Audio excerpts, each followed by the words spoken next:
विज्ञान के पूरे किताब की अगर हम बात करें तो पूरे किताब के मैं टोटल 50 प्रश्न आप लोगों को ऑब्जेक्टिव क्वेश्चन बताने वाला हूँ। अगर ये 50 प्रश्न अगर आपको तैयार है, गारंटी है मेरा कि 20 में 20 ऑब्जेक्टिव क्वेश्चन पूरा का पूरा करके आओगे। एक क्वेश्चन आप लोगों को ऑब्जेक्टिव में छूटने वाला नहीं है। पूरे किताब का मैंने एनालिसिस करके प्रीवियस ईयर पेपर 4 वर्षों का मैंने पूरा का पूरा सेट यहाँ पे देखकर इस प्रश्न को तैयार किया है। टोटल 50 प्रश्न है। अगर आप तैयार कर लेते हो, गारंटी है मेरा कि समाज विज्ञान में पूरे के पूरे ऑब्जेक्टिव करके आने वाले हो। वीडियो को लाइक कर देना, चैनल पर नया हो तो चैनल को जरूर सब्सक्राइब कर लेना। अगर आंसर आपको मालूम होगा तो मुझसे पहले ही कमेंट में जरूर आंसर बता देना। एक एक क्वेश्चन बहुत अच्छे तरीके से हम लोग पढ़ने वाले हैं। एक भी प्रश्न मिस मत कीजिएगा, सारे प्रश्न आपको याद होने चाहिए। पहला प्रश्न देखिए क्या है। पहला प्रश्न यह है कि राष्ट्रवाद का प्रारंभ सर्वप्रथम किस देश से हुआ। तो राष्ट्रवाद का प्रारंभ सर्वप्रथम किस देश से हुआ। जर्मनी है, इटली है, फ्रांस है, इंग्लैंड है। 4 ऑप्शन दिया है, इसमें से कौन सा राइट आंसर होगा मेरे प्यारे बच्चों। अगर आपको मालूम है तो जल्दी से कमेंट करके बताइए क्या होगा राइट आंसर। मैं आपको थोड़ा समय देता हूँ। तो राष्ट्रवाद का प्रारंभ सर्वप्रथम किस देश से हुआ। फ्रांस देश से। किससे हुआ। फ्रांस देश से। सी वाला ऑप्शन जो है बिल्कुल राइट आंसर हो जाएगा। आगे बढ़ते हैं और दूसरा प्रश्न देखेंगे। दूसरा प्रश्न है कि फ्रांस की क्रांति हुई। तो फ्रांस की क्रांति मतलब किस सन में फ्रांस की क्रांति हुई थी। यहाँ डेट है 1788 में, 1789, 1790 और 1787 में। तो फ्रांस की क्रांति किस डेट में हुई। 1789 ईस्वी में। किस सन में हुआ। 1789 ईस्वी में फ्रांस की क्रांति हुआ था। बी वाला ऑप्शन जो है बिल्कुल राइट आंसर हो जाएगा। आगे बढ़ते हैं और अगला प्रश्न देखेंगे। प्रश्न नंबर तीसरा। प्रश्न नंबर तीसरा है कि भारत छोड़ो आंदोलन किसने प्रारंभ किया था।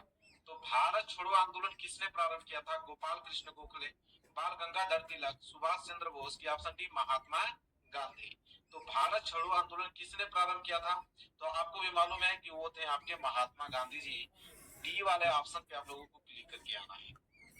वही अगर हम आगे बढ़े और चौथा प्रश्न की अगर हम बात करें तो चौथा प्रश्न यह है कि चौरी चौरा कांड जो है किस वर्ष घटित हुआ।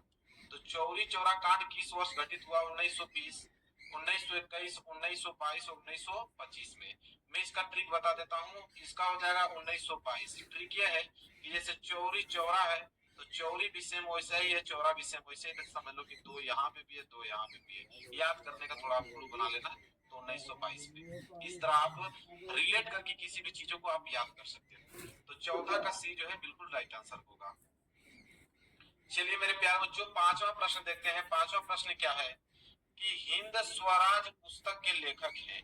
तो हिंद स्वराज पुस्तक के लेखक सरदार पटेल जी हैं कि बाल गंगाधर तिलक कि महात्मा गांधी की सुभाष चंद्र बोस।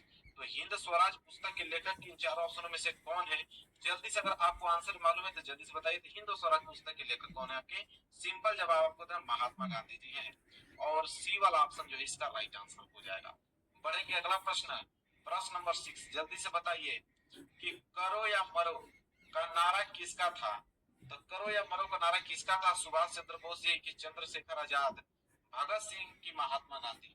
तो करो या मरो का नारा भी उन्हीं का था आपके महात्मा गांधी जी का। डी वाला ऑप्शन जो है वो बिल्कुल राइट आंसर होंगे। आगे बढ़ते हैं और प्रश्न नंबर 7वां देखेंगे।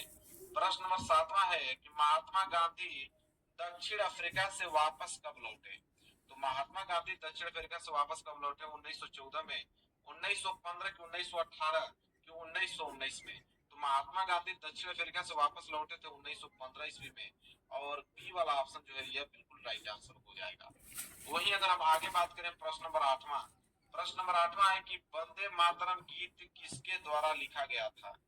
बंकिम चंद्र चट्टोपाध्याय द्वारा, रविंद्रनाथ टैगोर द्वारा, अवनींद्रनाथ टैगोर द्वारा कि महात्मा गांधी द्वारा। तब वंदे मातरम गीत किसके द्वारा लिखा गया था। तो आपके हो जाएंगे बंकिम चंद्र चट्टोपाध्याय द्वारा। और ए वाला ऑप्शन जो है बिल्कुल राइट आंसर हो जाएगा। आगे बढ़ेंगे प्रश्न नंबर 9। प्रश्न देखिए क्या है।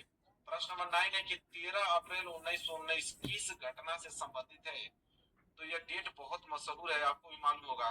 पहला ऑप्शन है सत्याग्रह आंदोलन की शुरुआत, दूसरा है साइमन कमीशन का भारत आगमन, तीसरा है असहयोग आंदोलन की शुरुआत और चौथा है जलियांवाला बाग हत्याकांड। तो 13 अप्रैल 1919 जो है किस घटना से संबंधित है, इसको कोई भूल नहीं सकता, जलियांवाला बाग हत्याकांड से संबंधित है।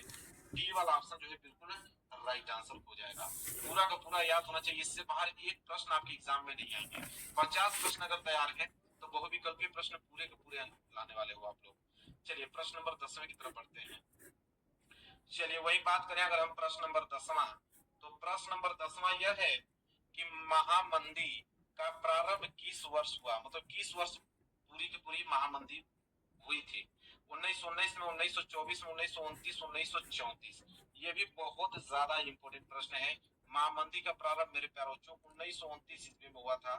आर्थिक महामंदी बहुत तीव्र गति से आई थी, इस डेट को आप भूल नहीं सकते हो, बहुत इंपोर्टेंट है।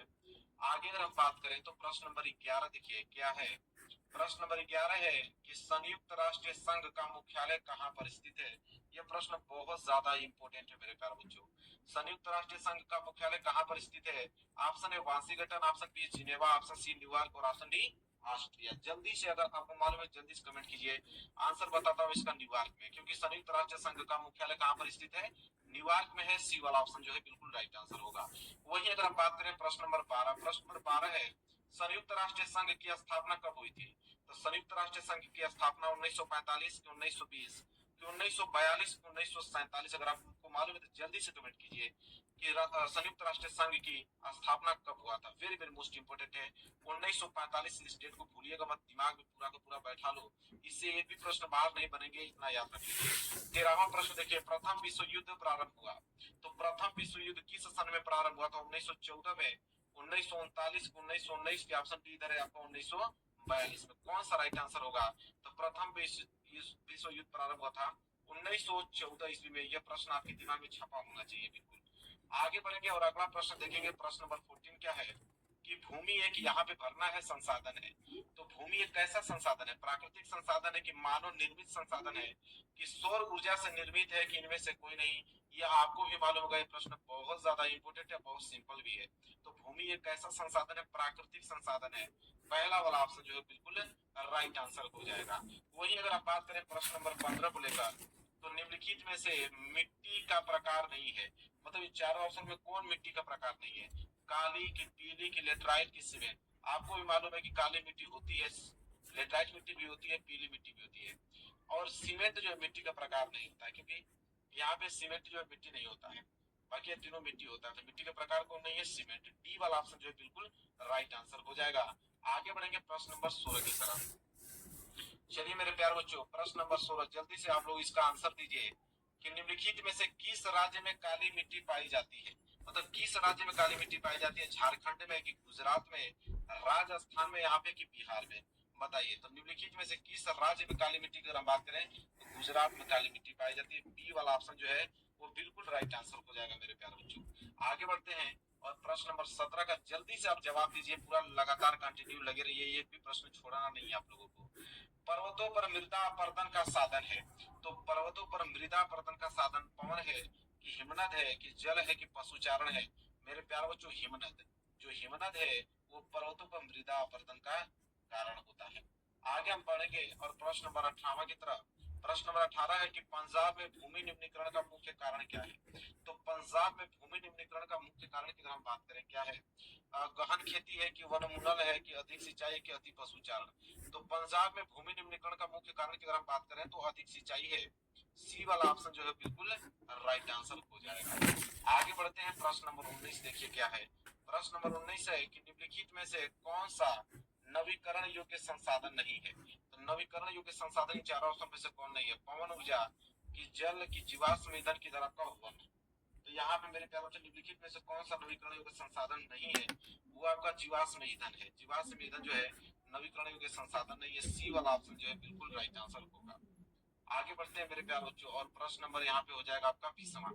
प्रश्न नंबर 20वां है कि चाय की खेती के लिए कौन सी मिट्टी उपयुक्त है। तो चाय की खेती के लिए कौन सी मिट्टी जो है अधिक उपयुक्त मानी जाती है।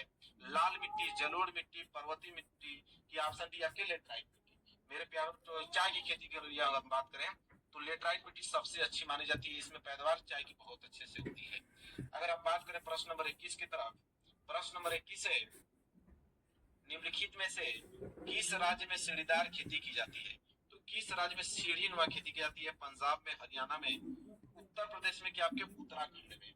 मेरे प्यारे बच्चों उत्तराखंड में पहाड़ी इलाका है, तो पहाड़ी इलाकों में वहां पे सीढ़ी बनाकर खेती की जाती है, सीढ़ी नुमा, ताकि पानी वहां ठहरे नहीं, पानी इस तरह से क्या हो जाए, गिर जाए।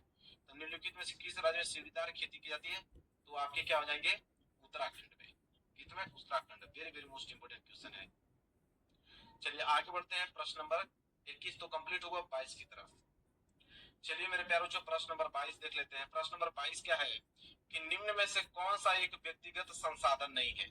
तो व्यक्तिगत संसाधन इन चारों ऑप्शन में से कौन नहीं है? बागान, चारागाह, भूमि, खनिज संसाधन। क्या होगा राइट आंसर मेरे प्यारे बच्चों? तो कौन सा व्यक्तिगत संसाधन नहीं है? तो खनिज संसाधन जो है वो व्यक्तिगत संसाधन नहीं है। डी वाला ऑप्शन जो है बिल्कुल राइट आंसर हो जाएंगे।